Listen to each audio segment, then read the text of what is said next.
모르겠지만 이 세상에 이런 일이라는 프로그램에 20년째 잠 못 자는 이 남순기 할머니가 소개되었습니다.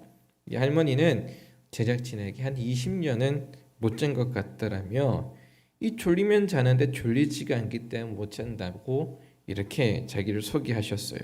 믿기십니까? 20년째 잠을 한숨도 못 주무셨답니다.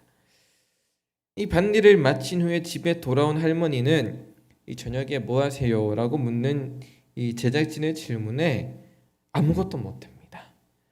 다리 아프지, 허리 아프지, 잠을 못 자서 그런지 어지러워서 아무것도 못해요 라고 대답을 하셨어요. 이 제작진과 함께 온 종일을 촬영하며 이 남순기 할머니가 TV도 보시고 식사도 하시다가 어찌된 일이선가 졸리지도 않으신다는데 하품을 하기 시작하십니다. 이 제작진이 졸리냐고 여쭤봤어요. 그랬더니 아무래도 잠이 안 온다고 잠 오는 거 아니라고 이렇게 이야기하시는 거죠. 그러던 중에 한 밤이 되어서 이 TV를 시청하는 할머니가 이불을 가지고 오셔서 TV 앞에다가 이불을 이렇게 펴시더니 순식간에 잠에 드셨어요. 제작진이 할머니를 깨워서 혹시 주무셨냐고. 그래서 할머니 번쩍 깨시더니 아이고 아니라고. 그저 눈만 감고 있었는데 내가 뭐 자는 거냐고. 그렇게 이야기를 하셨어요. 여기까지 보면 할머니가 이제 웃기시는 것 같잖아요, 그죠? 그런데 만약 그런 거였다면 제작진 이 세상에 이런 일이에는 별로 나오지 않았을 거예요. 할머니가 주무시고 일어난 다음 날에 제작진이 이 할머니가 주무시던 이 영상을 할머니한테 보여드렸더니 할머니 머쓱해하면서 내 생각엔 한숨도 안 잔 것 같아라고 말을 바꿔서 이야기하시는 거예요. 이 제작진이 할머니를 병원으로 모셨어요. 그래서 이제 잠에 들었을 때 그 뇌파 검사를 했어요. 그러니까 이제 주무시게 하고 주무실 때 뇌파가 어떤 검사를 하는 거예요. 그랬더니 수면 착각 증후군이라는 판정을 받으셨어요. 이 수면 착각 증후군이라는 건 잠을 충분히 잤는데 숙면을 취하지 못해서 안 잔 것 같은 만족할 만큼 잤다고 생각하지 못하는 증상인데 여러 가지 원인이 있다고 합니다. 이 할머니가 20년째 잠을 들지 못하는 이유는 밝혀졌어요. 두 아들을 잃었기 때문이에요. 20년 전 막내를 교통사고로 보냈어요. 그러니까 20년 동안 잠 못 잔 것 같다라고 처음에 이야기했잖아요. 그러니까 막내 아들을 교통사고로 잃어버린 후부터 할머니는 잠을 주무시지 못한 거예요. 그런데 10년 전에 아들을 또 잃었습니다. 두 아들이 있었는데 이 두 아들을 할머니가 모두 잃으신 거예요. 그래서 할머니가 이렇게 이야기합니다. 아들 둘을 그랬으니 내가 사는 게 아니라 따라 죽을 수도 없고 라는 말을 남기셨어요. 아들 둘을 잃었으니 잠을 못 주무시죠. 저는 개인적으로 이 할머니를 이해합니다. 제 외할아버지 때문에 그런데요. 저의 외할아버지는 일남 5녀를 슬하에 두셨어요. 장남 제일 큰 삼촌 밑에 5딸이 있었어요. 그리고 저희 어머니는 4번째 딸입니다. 그러던 어느 날 이 외할아버지가 저희 큰 삼촌 첫째 장남을 병으로 잃으셨어요. 그때는 제가 어릴 때가 아니라 큰 삼촌이 9살 때라고 합니다. 그러니까 어머니 형제들이 다 어릴 때 이 삼촌이 병으로 돌아가신 거죠. 저와 제 어머니의 고향은 경상도 중에서도 내륙 지방, 그러니까 안동 인근에 있는 지역으로 안 그래도 유교적인데 이 할아버지 세대는 안 그래도 유교적인데 지방마다 유교적이셔서 이 아들이라는 존재가 어마무시하게 중요하죠. 그런데 이 하나밖에 없는 아들을 잃었으니 외할아버지가 너무 힘들어하셨어요. 어떻게 힘들어하셨는지는 제가 이야기할 수 없지만 어찌됐든 술을 가까이 하셨고 그런 게 있습니다. 외할아버지는 제가 태어나기 전에 돌아가셨으니까 어머니로부터 들은 이야기이지만 할아버지의 이야기를 듣고 나니 아까 앞서 이야기 드렸던 할머니의 모습이 정말 이해가 돼요. 그런데 이렇게 가족을 상실하고 자녀를 상실하고 그런 고통이 아니더라도 우리를 잠들게 하지 못하는 이유가 여러분 너무나도 많아요. 여러분들도 그런 이유들이 분명히 있을 거예요. 잠들지 못하게 하는 아픔들이 지금 당장 만난 고통이기도 하고 때로는 오랜 시간 동안 내 마음속에 쌓여온 아픔이기도 하고, 그래서 이런 문제들을 두고 몸에 밴 어린 시절이라는 주제로 여러분들과 계속 말씀을 나누고 있어요. 우리를 잠들게 하지 못하고 우리의 삶을 고달프게 하는, 너무나도 슬프게 하는 여러 이야기들 중에 첫 번째 이야기는, 지난주의 이야기는 강압이었고, 오늘은 충동적인 모습에 대한 이야기입니다. 나에게 남겨진 상처가 나를 굉장히 충동적으로 만들어요. 여러분, 질문을 한번 해보겠습니다. 충동적인 사람, 아유 저 사람 진짜 충동적이야, 왜 저렇게 하지? 라고 제가 여러분에게 묻는다면 어떤 사람을 이야기하시겠습니까? 충동적인 사람.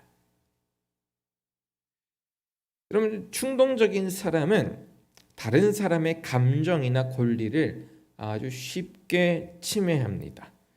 자기가 발끈하는 성질이나 경솔한 생각에 다른 사람들이 상처받는다는 것을 알고 깜짝 놀라지만 실제로는 내가 다른 사람에게 상처를 주고 있다는 것을 모른 채 지나가기가 쉽습니다. 그리고 또한 인간관계에서도 명령을 꼭 내리는 사람이어야 속이 시원합니다. 누군가가 나에게 명령을 내리고 나에게 지시하고 이런 거를 굉장히 못 참아해요. 그리고 충동적이기 때문에 목표를 향해 끈기 있게 나가지 못하고 집중력을 쉽게 잃어버립니다. 이것도 했다가 저것도 했다가 막 그러는 거예요. 좀 특징을 구체적으로 나열하자면, 첫 번째, 내가 무언가를 하고 있는데 방해를 받거나 좌절당할 때 지나치게 거친 말을 퍼부으며 충동적으로 짜증을 부리고 화를 냅니다. 그런데 자기가 그런 사람인 줄은 몰라요. 주변 여건과 상황을 살피지 않고 그저 이 결과의 원인을 제공한 사람에게 마구 화를 내며 수치를 주거나 핀잔을 주는 게 충동적인 사람들의 특징입니다. 잔인하고 뼈아픈 말을 자주 하고 또 후회하기도 하지만 후회하기에는 이미 너무나도 많은 사람들에게 상처를 남긴 상황입니다. 첫 번째 특징이에요. 두 번째는 비만으로 극심한 고통을 받는 사람들이 그 경우입니다. 더 구체적인 것은 좀 이따 이야기하겠습니다. 세 번째는 과음입니다. 술을 정말 마시는 사람들도 이 충동적인 사람일 수 있습니다. 네 번째는 낭비벽이 심한 사람입니다. 마구적 막 사는 사람들이 있죠. 막 택배 막 시키고 좀 너무 지나친 사람들. 그리고 다섯 번째, 이 부분은 장점이자 단점이기도 한데 저는 개인적으로 이런 사람들에게 참 많이 상처를 받았던 어린 시절이 있습니다. 어떤 사람들이냐면 자신만만하고 창의적이며 인간관계를 아주 쉽게 맺는 사람들입니다. 이 사람은, 이 충동적인 사람은 누군가와 친해지고 인정받기를 원하면 그 상황에 맞는 말투와 행동으로 굉장히 매력적인 사람이 됩니다. 친밀한 관계를 쉽게 형성하지 못하는 내성적인 사람들은 이런 사람들에게 쉽게 매력을 느끼죠. 무슨 말인가 하면 나는 저 사람이랑 친해지고 싶어. 그런데 내성적인 사람들은 진짜 고민 많이 하거든요. 아니, 내가 쟤한테 다가가면 나를 싫어하지 않을까? 나 이런 모습을 가지고 있는, 내가 입고 있는 옷이 좀 이런데 내가 쟤랑 친해질 수 있을까? 막 이런 고민을 하는데 이런 충동적인 사람들은 그런 고민하지 않아요. 그냥 아주 자연스럽게 다가가고 아주 쉽게 친해지고 그렇습니다. 노력하지 않아도 사람들과 쉽게 가까워질 수 있다는 걸 스스로 알고 있어요. 그런데 중요한 것은 막 이렇게 친해서 지내다가 이제 이 사람에게 다른 사람들이 보여요. 저 사람 또 새로운 사람들이 있으면 여기서 친하게 지내다가 불쑥 이 사람들하고 친해져 버리고 여기 있던 사람들을 버리고 도망가는 사람들. 그래서 여기 있던 사람들은 이 친구한테 배신당했다라고 많이 표현하죠. 그래서 우리 교회 학교 아이들이 우리 자녀들을 보면 서로 이제 배신당했다라고 학교에서 쟤나 배신해서 그런 애들 보면 그 배신한 애들은 굉장히 충동적인 사람들이 많이 있을 수 있어요. 이 가깝게 지냈던 사람들을 멀리하고 관계를 끊거나 변덕을 부려서 상처를 입혀요. 그리고 그런 것을 대수롭지 않게 여겨요. 왜? 자기는 괜찮거든요. 누군가가 관계가 멀어져도 자기는 다른 사람 사귀면 되거든요. 충동적인 사람들의 특징이 이렇습니다. 이런 사람들은 어린 시절에 기원을 두고 있어요. 이 많은 부모님들이 자녀의 충동적인 성향에 제재를 가하기보다 철없는 아이의 요구에 굴복하기 때문에 생깁니다.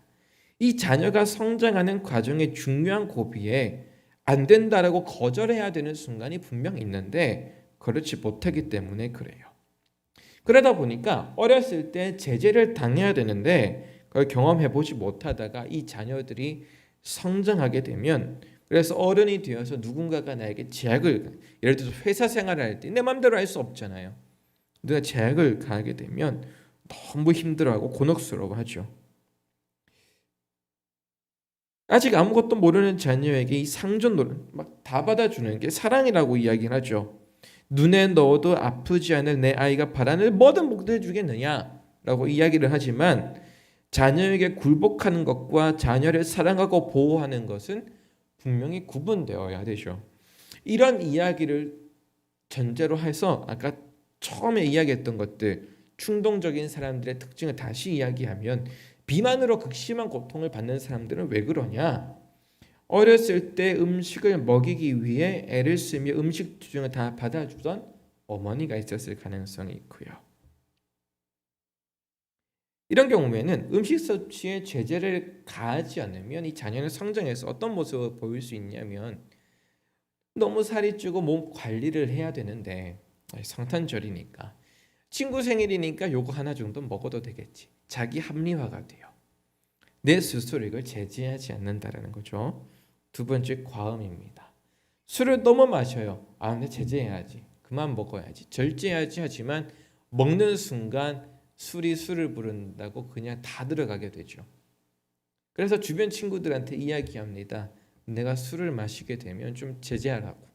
그런데 자기의 주사라든지 잘못된 습관이 다른 사람들에게 피해가 간다라는 것을 모르기 때문에 그렇게 하는 말입니다. 낭비벽도 동일해요. 자녀의 충동적인 요구를 제지하지 않는다면 결국에는 그것이 습관화되어서 자녀에게 잘못된 흔적을 남기기가 참 쉽습니다. 여러분, 하나님은 우리에게 오늘 평강을 더하시길 원한다고 말씀하세요. 하나님이 우리를 만들어 놓으신 것처럼 자유롭길 원하시고 좋은 것을 선물해 주기를 원하세요. 그런데 그와 동일하게 하나님은 우리가 그리스도의 신성한 성품에 참여하기를, 그리스도의 신성한 성품에 이르기를 바라고 계세요. 그렇기 때문에 하나님이 우리에게 모든 것을 들어주시지 않고 우리에게 하시는 말씀, 오늘 본문에서처럼 인내하라 말씀하십니다. 아담과 하와가 아무 생각 없이 스스로 제어하지 못하고 선악과를 따먹은 것과 동일하게 우리는 우리가 원하는 바대로 마음대로 행할 가능성이 너무나 크죠. 그래서 하나님은 인내하라 말씀하세요. 오늘 베드로후서 본문에는 인내와 함께 믿음, 덕, 지식, 절제, 경건, 형제 우애, 그리고 사랑과 함께 서로 상호작용하는 요소입니다. 이것들이 오늘 성경에서 이야기되는 요소들이 꾸준하고 짜임새 있게 작용할 때에 우리는 그리스도의 신성한 성품에 이를 수가 있게 됩니다. 그리스도의 성품에 이르는 것, 그것으로는 성경은 예수 그리스도를 안다라는 말로 표현했습니다. 예수 그리스도를 안다라는 말은 오늘 본문에서 3번 사용되었습니다. 2절과 3절과 8절입니다. 하나님과 우리 주 예수를 알므로 이는 자기의 영광과 덕으로서 우리를 부르신 이를 알므로 말미암음이라. 이런 것이 너희에게 있어 흡족한즉 너희로 우리 주 예수 그리스도를 알기에 게으르지 않고 신성한 성품에 참여하는 것, 예수 그리스도 알아가는 것이 하나님의 뜻인데 저는 그것을 인내에 초점을 맞추었습니다. 왜 그러한가 하면 예수님의 모습 때문에 그렇습니다. 여러분, 주님께서는 얼마든지 충동적으로 움직이실 수 있었습니다. 왜? 모든 것을 가지신 분이거든요. 십자가에 달리기 직전 하나님 아버지가 주신 잔을 던져버리며 나 이거 안 먹어 하고 도망치실 수 있었어요. 하늘의 12군단을 불러서 아버지의 모든 계획을 틀어버리셔도 되셨지만, 그러나 그는 인내하셨습니다. 모든 것을 하실 수 있었지만 인내하셨어요. 예수님도 인내하셨지만 하나님께서도 인내하셨어요. 죄인들이 돌아오기까지 인내하시고 엘리 엘리 라마 사박단이 외치시던 예수의 음성을 듣고 계시면서도 끝까지 참으셨습니다. 끝까지 참으시며 인내하셔서 사람을 찢어버리시고 죽이신 게 아니라 자기가 세워두셨던 마음, 휘장을 찢어버리셨죠. 예수께서도 인내하시고 하나님께서도 모든 것을 가지신 주이시지만 마음대로 행하지 아니하시고 인내하셨습니다. 하나님께서 인내하셨기 때문에 우리는 예수님을 생각할 때에 마음의 평안을 얻게 돼요. 이사야서에 이렇게 기록을 하고 있습니다. 우리는 다 양 같아서 그릇 행하여 각기 제 길로 갔거늘 여호와께서는 우리 모두의 죄악을 그에게 담당시키셨도다. 여러분, 우리는 매우 충동적입니다. 우리에게 자유가 있지만 그 자유는 하나님의 통제, 예수 그리스도 안에서 바르게 사용되지 않을 때에 그것은 매우 부정직하게 우리에게서 사용되고 오늘 성경에 기록된 것처럼 우리 각기 제 길로 가게 되죠. 우리가 예수 그리스도 안에서 우리의 현재를 인내할 수 있을 때 우리는 하나님께서 우리에게 원하신 모습대로 성장해 갈 수가 있습니다. 우리가 어떤 삶을 살아가는지 저는 다 알지 못하지만 하나님께서는 여러분의 삶에 늘 함께 알고 계시기 때문에 여러분이 인내하게 하시고 하나님의 성숙한 성품까지 이끌어 가기를 원하십니다. 어려운 순간들과 여러분이 삶에서 질문해야 될 순간들이 참 많이 있겠지만 예수 그리스도께서 우리에게 보여주신 인내처럼 끝까지 참고 견딤으로 하나님께서 여러분에게 뜻하신 바를 하나하나 이루어 가시기를 바랍니다. 저 역시도 하나님께서 저를 부르신 그것을 이루어 가기 위해 끝까지 인내하는 삶을 살아야 하겠습니다. 잠시 기도하겠습니다. 살아계신 하나님, 우리가 걸어가던 삶을 잠시 멈추고 다시 새로운 길을 걸어가고자 하는 욕구들이 있고 다시 내 삶을 리셋하고 다시 새롭게 하고 싶은 마음들이 우리 안에서 넘쳐날 때가 있습니다. 내 삶은 왜 이런지 내 삶을 질문할 때가 참 많이 있지만 우리가 다시 한번 마음을 가다듬어서 하나님께서 내 안에 심어 놓으신 하나님의 뜻과 성품을 닮아가고 이루어가는 은혜가 있게 하여 주옵소서. 우리 상일교회에 또 상일교회에 속한 모든 성도들에게 하나님 오늘 또 함께하여 주셔서 살아가는 동안 늘 주의 손 꼭 붙잡고 견디고 주님의 뜻을 이루기까지 날마다 걸어가는 우리 상일교회 되게 하여 주옵소서. 하나님이 우리와 함께 하심에 감사드리며 예수님의 이름으로 기도드립니다. 아멘. 이 시간 찬송가 350장 우리들이 싸울 것은 함께 부르겠습니다.